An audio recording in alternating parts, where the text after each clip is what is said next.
Welcome once again to our lecture for this week, and we hope you enjoyed this one. It's a little bit different in theme to the other ones we've held.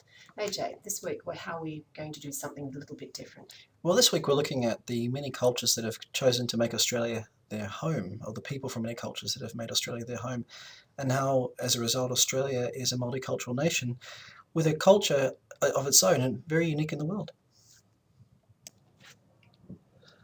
So let's get started by looking at the terms we're going to discuss in this podcast. First of all, multiculturalism. Multi means many, so multiculturalism means many cultures. Now, what is culture? Culture is the thing that unites various groups of people based on the way they live, the songs they sing, the clothes they wear, the food they eat, and so on. Culture, you could belong to many different cultures. You could have a national culture, a sub-national culture, sports culture, hobby culture. There are lots of different meanings. In the essence of multiculturalism, we mean the area that people come from when they move to a new area to form part of a new country or to join in the way of life in an existing country. So Australian culture, well, when do we get this idea of Australian culture? Essentially, Australia for many years was a British colony, and the culture in Australia strongly reflected the culture in the UK and Ireland. As people moved here from Britain and Ireland, they realised that the climate was different, the way of life had to be different, so they adapted their culture to suit the new environment. And that's the foundation of what we see as Australian culture. It wasn't until probably the mid-20th century that Australia's culture really became more multicultural, even though we had accepted people from various countries in Europe, such as Germany and Italy, and to a lesser extent Eastern Asia. They very much blended in with the majority culture that was here. So Australian multiculturalism has a long history, but it hasn't really affected Australia's culture in terms of making it, in terms of its visibility. What we see today in Australia with different restaurants from different parts of the world and various cultural groups and so on, this is relatively new in Australia's history. Now, it might be better to use the word multi-ethnic or multiracial rather than multicultural, because when people come to Australia, they become Australian, and then usually when you're born here, even though your parents might not have been born here, you grow up in an Australian way of life, which is always changing because culture is never static. If a culture is static, it must be dead. So you're born here and you live the Australian way of life. So a better word than multicultural might be actually multi-ethnic or multiracial. Race technically doesn't really exist. I mean, we look at people and think, oh, you're white or you're black, but that doesn't really say much about who they are as a person. So maybe Australia is very much a multi-ethnic country. Many people of different ethnic groups call Australia home. But just because you have a different ethnic group to somebody else doesn't mean that in Australia you're not still Australian or live the same Australian culture. And I'm going to show you a video now on the government's, or one perspective from a government minister on multiculturalism in this country.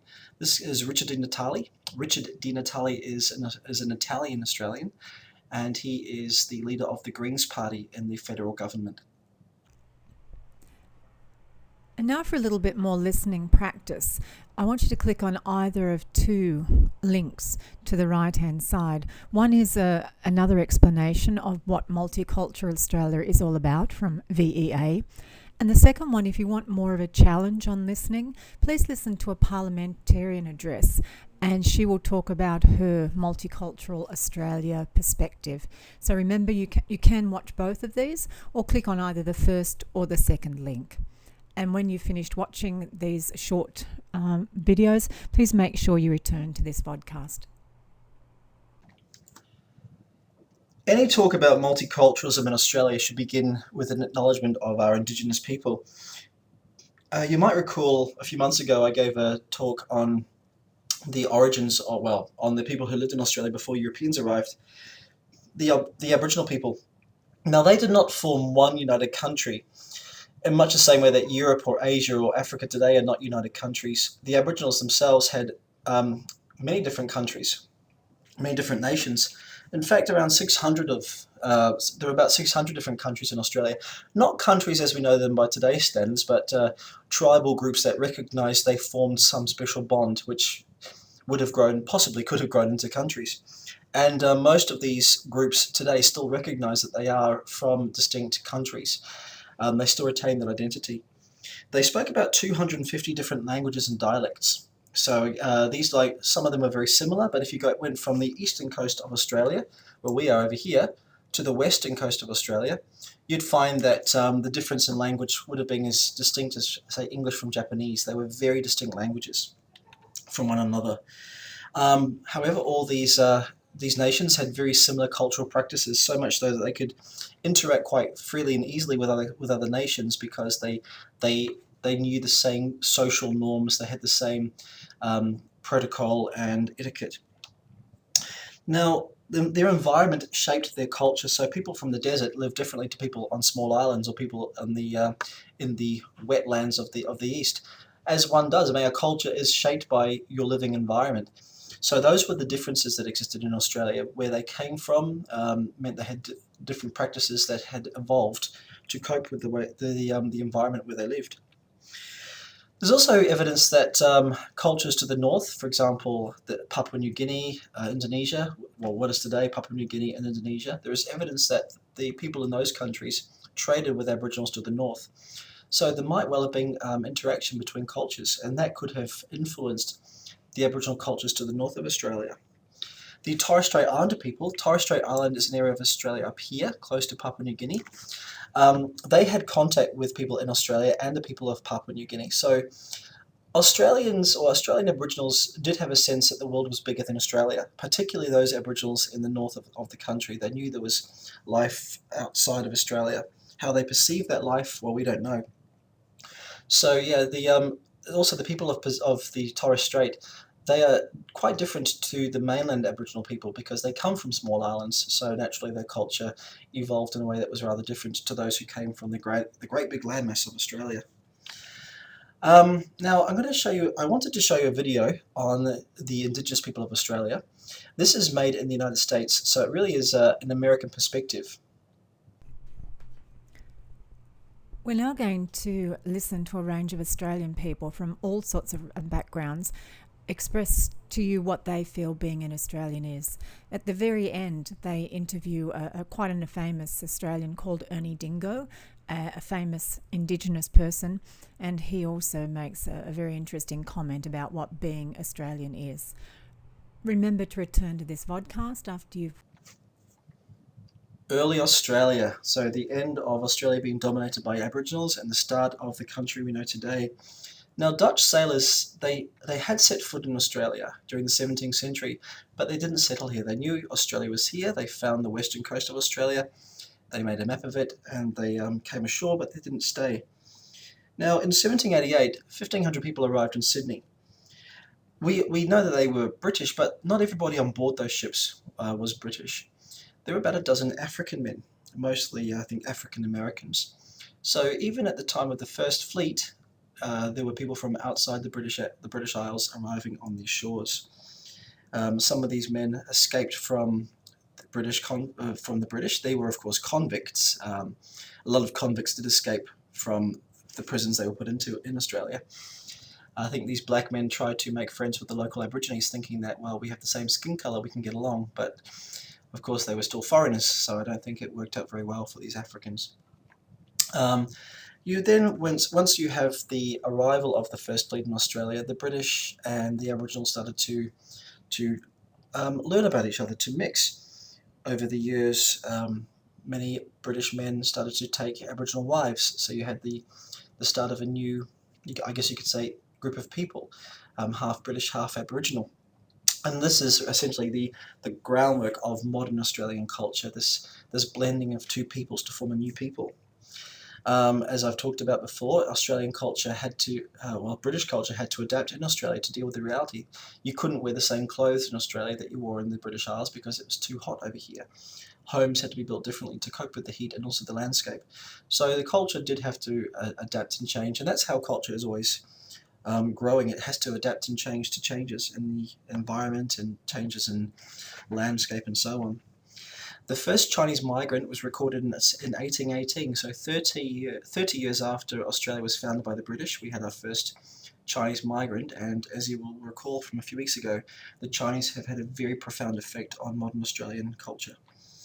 From about the 1830s, there was a large increase in immigration from people outside of Great Britain and Ireland, mostly from Central and Southern Europe, such as Germans and Italians. And then you had from that time as well, you had an increase in intermarriage. So intermarriage is when people from different ethnic groups or different cultures marry. So intermarriage isn't really, say, British and Irish, because we're essentially the same people and the same culture, but intermarriage would be a British person marrying a German person, or certainly a British person marrying a Chinese person or an Aboriginal person. So with the increase in people coming here and the mixing of different peoples, naturally they would start to fall in love and make babies with people from different or from cultures other than their own. And that is what Australia is all about today. People in Australia today are certainly by no means pure British. They are a mix of many different peoples. During the 1800s, we had a period of huge immigration in Australia. The 19th century didn't begin very well for Australia's population. It was quite small, but by the end of the century, you had 3 million people and a new country.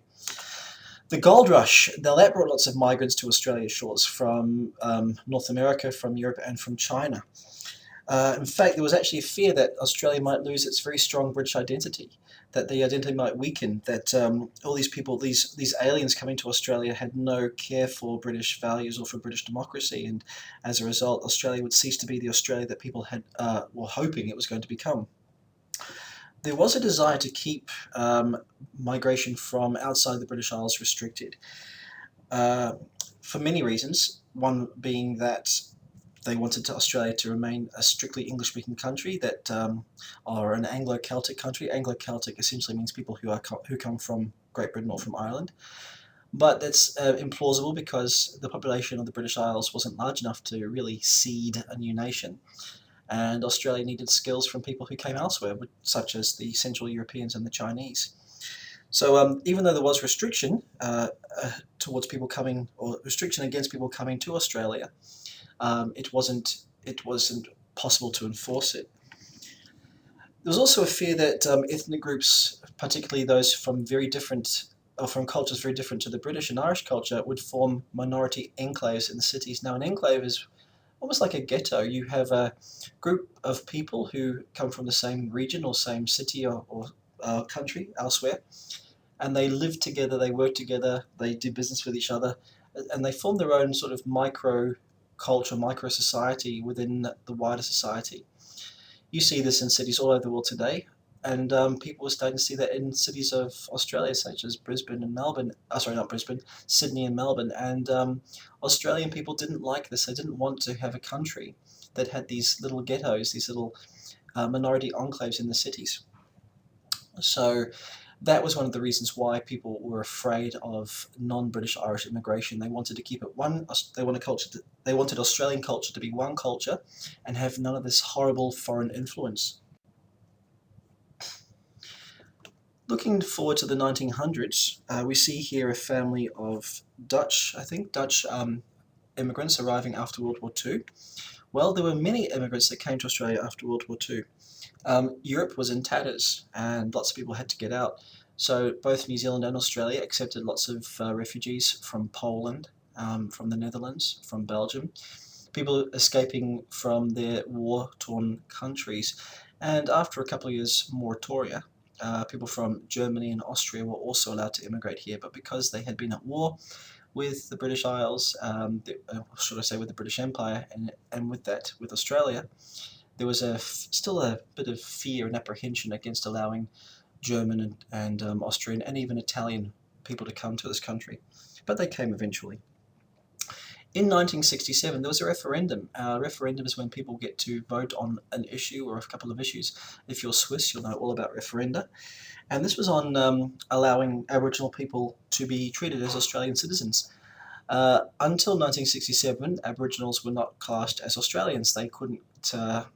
They had very few rights. They were very restricted in what they could do. They wouldn't allow passports. They couldn't necessarily travel freely. Many of them were not allowed to keep their own money. And if you had a child and you were Aboriginal, but you might have had a white parent, or your child had a white parent or grandparent and so on, the government would take your children. And so yeah, any Aboriginal child that was not pure Aboriginal was, in most cases, was kidnapped by the government and put into a special home or adopted out to a white family. So this was a horrible legacy that Australia has admitted to and is still apologising for. In 1967, the referendum allowed people to choose yes or no whether they wanted Aboriginals to be classed as Australian citizens, and I think it's about 95% said yes, they do. I'm not too sure on that figure. I'm not actually Australian, as you well know. So yes, this was the beginning of awakening of Australia, of Aboriginal culture. People from that time, began to embrace Aboriginal culture more. We see, if you listen to Australian, if you listen to music from Australian films today, you might hear didgeridoo. Well, this is as a result of the 1967 referendum. We have this music. You see dot work art everywhere. This is all the awakening from the 1960s. The embracing by Australians of Aboriginal culture was long overdue. But now you could not you could not now remove Aboriginal culture from mainstream Australian culture, because Australians are very proud of their Indigenous people, of their Indigenous culture. During the Vietnam War and afterwards, we had a lot of people arrive from Vietnam, the Vietnamese boat people. They came here by boat, escaping war in their own country. And they, sadly, in many cases, formed ethnic ghettos in places like Sydney and Melbourne. But this increase in people from Vietnam did actually add greatly to Australia's multicultural society. And today, many Australians have a parent or grandparent who is Vietnamese or has a Vietnamese surname. But you might think, but you look white. But that's because they have a Vietnamese parent or grandparent. And then we have mass migration. Mass migration is when people start migrating in very large numbers. The 1960s brought a lot of changes in the world indeed, not just Australia, and one of them was the ending of what was called the White Australia policy. The White Australia policy was an unofficial policy of keeping Australia Anglo-Saxon, or Anglo-Celtic, or keeping Australia a predominantly Irish-British country.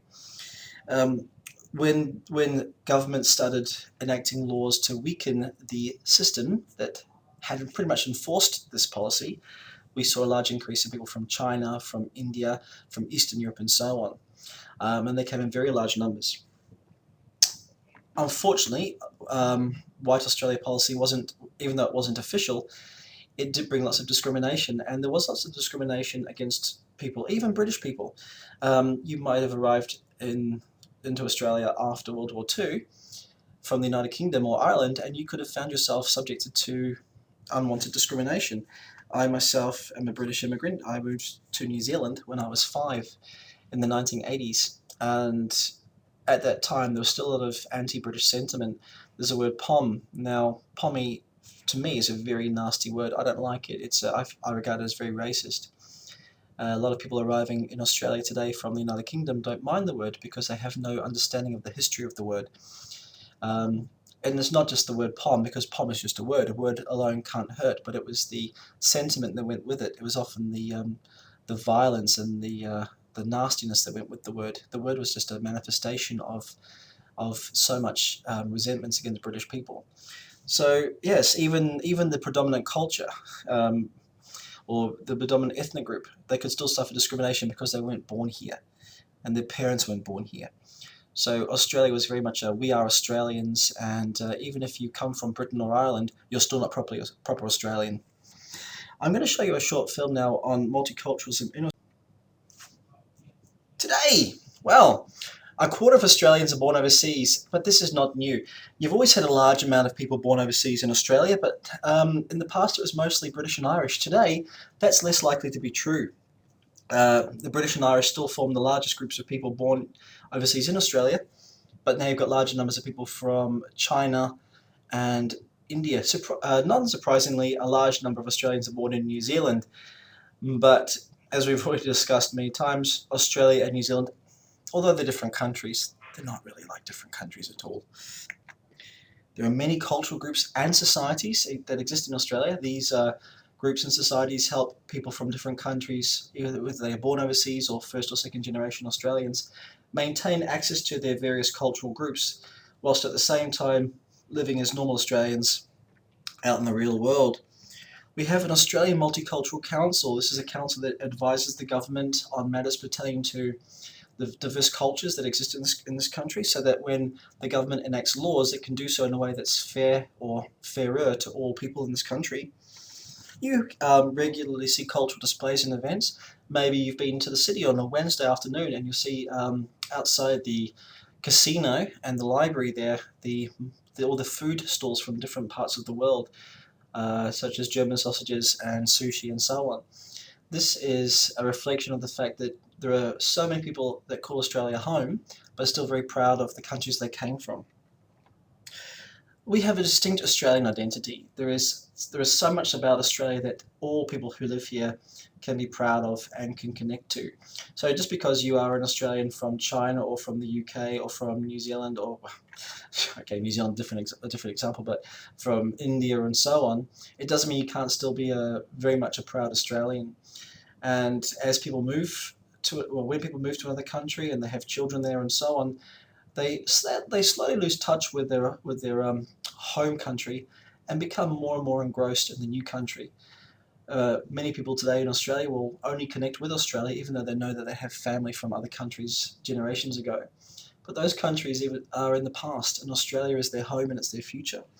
And this is indeed what really makes Australia so great, is that this is a country formed from a blending of so many different countries, while still being very unique and adapting to our environment and our climate down here in the Southern Hemisphere. I'm going to show you a short film now on Multicultural Australia. I hope you enjoy it. Our very last time we step away from the vodcast now is to watch a really interesting short film clip that was made by a group called Embrace. And basically they interviewed a lot of new Australians, people who were from other countries but now call Australia home. And they were asking these people what it meant for them to be in Australia, in one word or two words, what Australia meant. So remember to enjoy this short film clip and return to the vodcast after you've finished watching. Thank you, AJ, once again for another interesting lecture. And remember, everybody, that this week on Thursday, we have our own celebration of internationalism. We have our International Day upstairs on the balcony. So please feel free to come along, explore some of the many, many nationalities we currently have in the school, their music, their food, their language. It should be an exciting day. So we'll see you there on Thursday.